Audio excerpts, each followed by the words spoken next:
What up, Nikki? I don't have too much time because I got some stuff I need to do, but I wanted to get this video out quick because I might not be able to get back in here today. So I got the saws in, they look really good, and I got the explosion in ready, and boom, it looks really, really good. So I wanted to reveal to you the biggest gameplay feature in this game and kind of go over how I plan on doing it. Well, first things first, I had a little bit of a setback with the mouse controls. I've actually switched back to the more traditional humanoid space race controls. I was getting all types of problems with the mouse control while hovering. When I published the version to Newgrounds, it was like slowing down the character, and then I was running into some bugs, and it only seemed to be happening with the mouse follow controls, and I was just like trying to wrap my head around it. I'm just like, screw it. But with that kind of came some other problems, and with the key controls, it's really uncomfortable to have a button to fire the bullets and then do the charge up shot and then the double click as well. It kind of lends itself to the mouse controls. So I've just kind of gone back. There's auto, it's just like the first game. It's gone into auto fire. The control scheme is very, very similar to the first game. Now it has auto fire, and I'm completely just eliminating the charge shot, unfortunately. That was definitely something that I was looking forward to. But in the end, I feel like the charge shot would have been the most efficient way to kill enemies, and it would have really made the action take a back seat if players weren't constantly shooting. I think constantly shooting always makes a better action game. So whatever, just letting you know that little bit of a development. So anyway, we're back to the old school style of controls, and I'm going to have probably like 7 or 8 different control setups for people to choose from to make sure that everyone's happy. Anyway, you can see the power-ups on the screen, and this will kind of reveal to you all of the attributes that you see.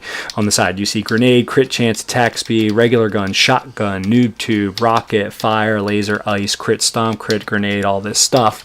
And you might be wondering, what's all this stuff about? Are we doing extra weapons? Well, we're actually not.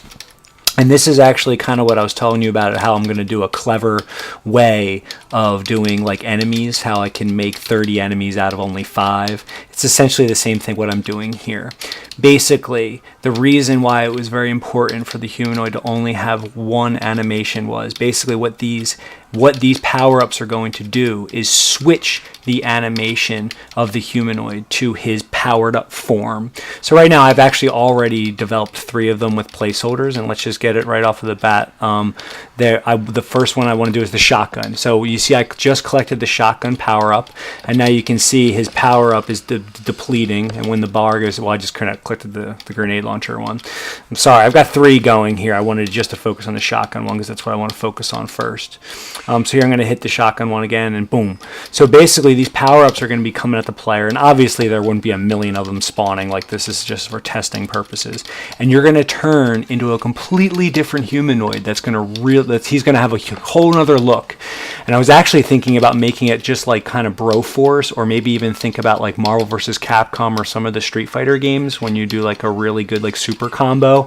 I'm going to like pause the screen for like a second, and I'm going to flash like a piece of like cartoon artwork that has like concept art or cartoon art of whatever it is. So like right here, when you hit this, the screen would pause, and then like taking up like where my mouse is here, like this whole like left portion of the screen will be like some really cool like cartoon art. I actually have an artist all lined up to do this because I think it'd be just too much of a workload for you. Unless like you really wanted to tackle it, we could talk about that, but I have an artist really interested in doing it. So it would just be like doing like a super combo like in Marvel vs. Capcom 2. I don't know if you ever played those fighters. And then he'll turn into this other humanoid. And what's beautiful about it is, since we only have one animation frame, we don't have like move left, move right, shoot. It's just this one thing. All I have to do is have this thing on collision, switch animation frame to shotgun, which will be a completely different look. And this is where your creativity can really shine. So we're going to have a whole bunch of different humanoids. We're going to have shotgun humanoid, grenade launcher humanoid, rocket launcher humanoid, ice gun humanoid, flamethrower humanoid, and I'm even toying around the idea of doing a sword humanoid. maybe even like a melee character. So it's going to be really, really cool, and it's going to add so much action pack, and players are going to really get excited when they see their favorite power up coming, and then they'll just be able to wreck the battlefield. As you can see here right now, and all of this is going to evolve. So right now I've got this at level 2. This is a level 2. See, level 2 shotgun or level 2 weapons. So the player will have gotten their weapons evolved to level 2. So what we need, and you should see, well, first things first, let's just get the humanoid nailed out. So the shotgunner humanoid, I was thinking, the way we can really differentiate the humanoids, and this is where we can really get creative and make the humanoids look really, really cool. So it won't always be just this guy you see on the screen. He'll have a whole bunch of different looks when you do this power up. So let me just get him back to his normal state.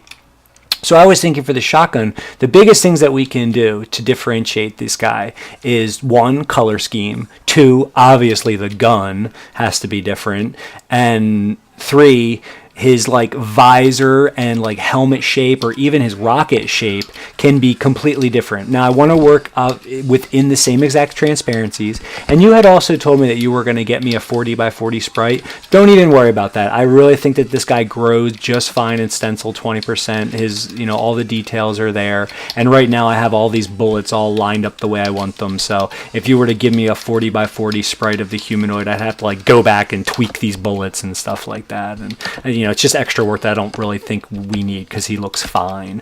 So the shotgun humanoid, I was actually thinking maybe making his color scheme predominantly darker, like black.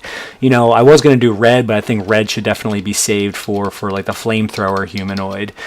So like the flamethrower humanoid will be like deep red. The ice frozen humanoid will be like a really light frozen type blue.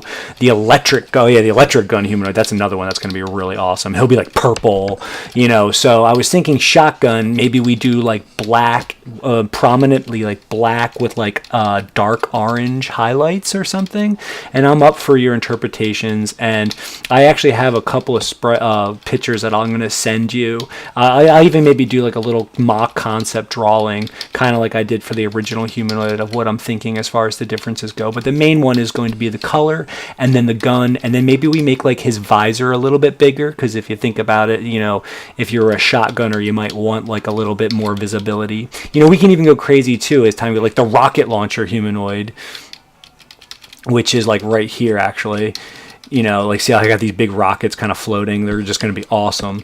Maybe with like the rocket launcher humanoid, like, and this is all far in advance, like, but just keep throwing stuff out there right now. Like maybe we differentiate the humanoids. Like you can do something with his mouth, have him maybe frowning or smiling really like, loudly with like his teeth showing, or make his mouth bigger, or the way he's smiling different, or you can just change his complete look, as long as you stay obviously within, the frame rate of the artwork, and differentiate it with just making it look like the kind of character he's turning into. So shotgun humanoid would be just more of a badass, beefier kind of version of the humanoid, with a different visor type, maybe his helmet can probably be the same, maybe a slightly different rocket, and of course he'll be holding a much larger shotgun, and he'll definitely want to hold it differently. You can see how his hands are both like these little like rectangular blocks for his hands are vertical. Maybe we have the back one that's holding and actually shooting the trigger still say like exactly like the humanoid here, but maybe his other one is turned horizontally to kind of, and maybe moving back and forth, kind of like someone's pumping a shotgun.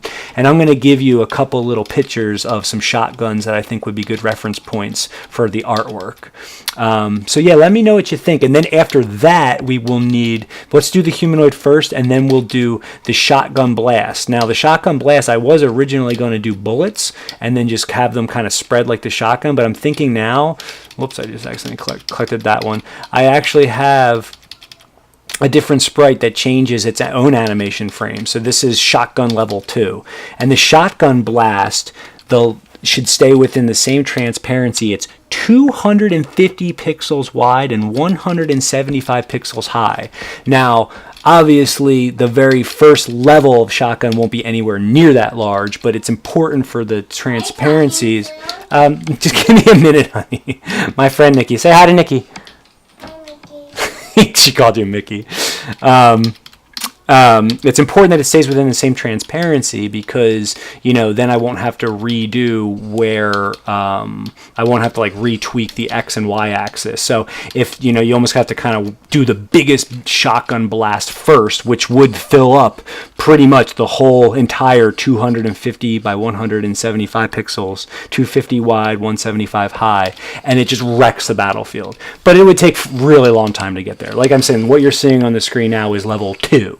Which, in level 1 is even, and when I say level 1, that I mean that level 2, I mean it's first evolution, which is going to be like save to kill, which is going to be like, level 5. So, the maximum evolution will be level 25, kind of like save to kill. But it would be like the 5th evolution, which would take up that entire 250 by 175 space. But for right now, let's just worry about the humanoid, and then when you start giving me some concepts of him, we can work on the blast, and we'll just tick these things right off of the list. We'll work on shotgun humanoid first and his blast, and then we'll work on grenade humanoid and his blast, and then and then his bullet. You can see grenade humanoid is going to be easier because his bullets are just actual grenade bullets, so you only have to do one for me. You won't have to make like 5 frames.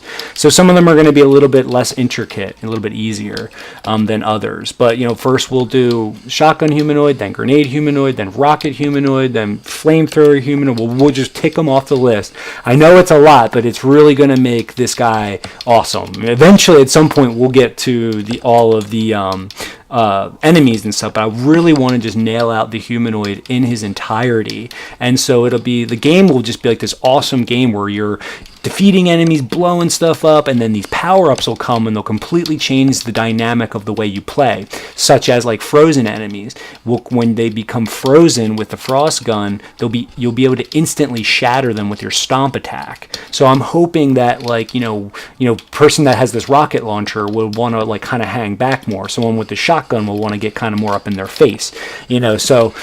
I'm really kind of trying to create like a really cool, like addictive type game that's just going to be really action packed. So sorry, I don't want this video to run on too long. So let me know what you think. First things first, the shotgunner sprite, the hero shotgunner. All right, man, later.